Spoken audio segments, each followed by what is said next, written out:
परेश सचिन को कहते हैं कि सायली को वापस घर लाओ या फिर मैं दवाई नहीं खाऊंगा।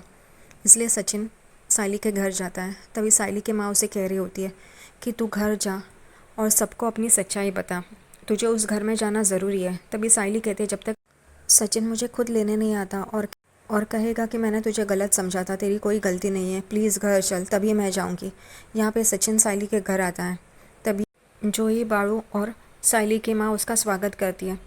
सायली की माँ सचिन से कहती है कि सायली से गलती हो गई, उसे माफ़ कर दीजिए, उसने वहाँ पे जाना ही नहीं चाहिए था मंदिर में और साइन करना नहीं चाहिए था, उससे गलती हो गई। सायली अपनी माँ से कहती है, तू चुप रह, तू ये क्या बोल रही है। तो सायली की माँ उसे चुप करवाती है और सचिन को कहती है, उससे गलती हो गई, उसे छोड़ दीजिए, माफ़ कर दीजिए, ये सारी बातें। और वो ये भी कहती है कि हमने भाव के लिए भगवान से प्रार्थना की थी। सायली की माँ सचिन से पूछती है, भाव कैसे हैं, घर आ गए। तो सचिन कहता है, हाँ, इसलिए तो वो दवाई नहीं खा रहा है। जब तक सायली घर न आएगी तब तक बाबा दवाई नहीं खाएगा। ये सुन के सायली और घर वाले चौंक जाते हैं। फिर भी सायली कहती है, यानी कि काका की वजह से तुम आए हो, तुम्हारी खुद की वजह से नहीं। तभी सायली की माँ सायली को कहती है, वो आए हैं ना भाऊ की वजह से, तो भाऊ की वजह से, लेकिन जावाई बापू आए न लेने के लिए, तू जा। तो फिर भी सायली गुस्से में ही बैठे रहती है। तभी सचिन उस पर चिल्लाता है और कहता है, तेरी वजह से मुझे मेरी जाने मन को बेचना पड़ा। तो वो कहती है, मैंने थोड़ी ना कहा था तुम्हें बेचने के लिए। तो वो कहता है, तुमने घर के कागज़ कहाँ रखे थे यही पता नहीं है, इस वजह से मुझे जाने मन बेचनी पड़ी। तो वो कहती है, घर के कागज़ जिसके पास होने चाहिए उन्हीं के पास थे। तो वो कहता है, जानता हूँ बाबा को दिए थे तूने, लेकिन ये बात तूने मुझे बताई थी क्या। मैं तुझे इतने फ़ोन कर रहा था, घर पे सब जगह पे ढूंढा, घर पे यहाँ पे आया था लेकिन ताला था। तो सायली की माँ सब संभालने की कोशिश करती कि हम लोग तभी मंदिर गए थे।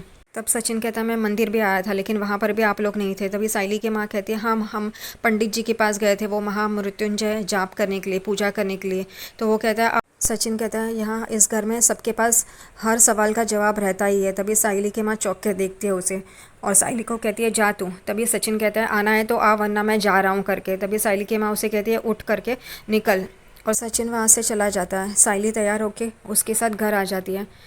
वो देखती रहती है घर। तभी सचिन बोलता है, चल मेरे पापा की दवाई का वक्त हो गया, यहाँ पे टाइम पास मत कर।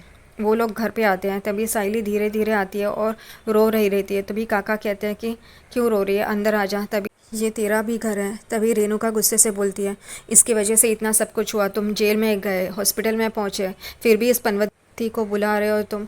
तभी सायली रोने लगती है। तभी काका कहते हैं, आ जाओ, अंदर आ जाओ। तभी सायली अंदर आती है और काका के पैर पकड़ती है और कहती है, मैंने कुछ भी नहीं किया, मुझे माफ़ कर दीजिए। तभी वो सारी बातें काका को बताती है। तभी काका कहते हैं, मैं तुझसे नाराज़ नहीं हूँ, लेकिन मुझे एक बात का दुख है। तू अगर मंदिर जाते वक्त ये कह के जाती कि मैं उस लड़की को मिलने जा रही हो तो मुझे इतना दुख नहीं होता। फिर परेश कहते हैं, मैं क्या बोलूँ, अपना ही सिक्का खोटा निकला।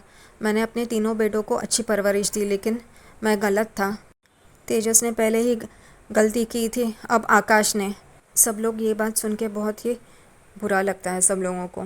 यहाँ पे रात को जब सचिन अपने कमरे में आता है तो सायली उसे बात करने की कोशिश करती है, उसे समझाती है कि मैंने ऐसे सब कुछ नहीं किया है, इसमें मेरी गलती नहीं है। तभी सचिन कहता है, तेरी वजह से मेरा बाबा जेल गया, हॉस्पिटल गया, तूने ही साइन किया था ना, यानी कि बात ख़त्म, तूने उनकी शादी करवाई। अब मुझे ये सफाई देने की कोशिश मत कर, बाबा ने कहा था इसलिए मैं तुझे इस घर में लेके आया हूँ, वरना मुझे घंटा फ़र्क पड़ता है। एक कोने में बैठ, रो, जो करना है कर, लेकिन मुझसे बात मत कर। ये सारी बातें परेश भी बाहर से सुन रहा होता है और फिर सायली बैठ के अकेली ही रोती है।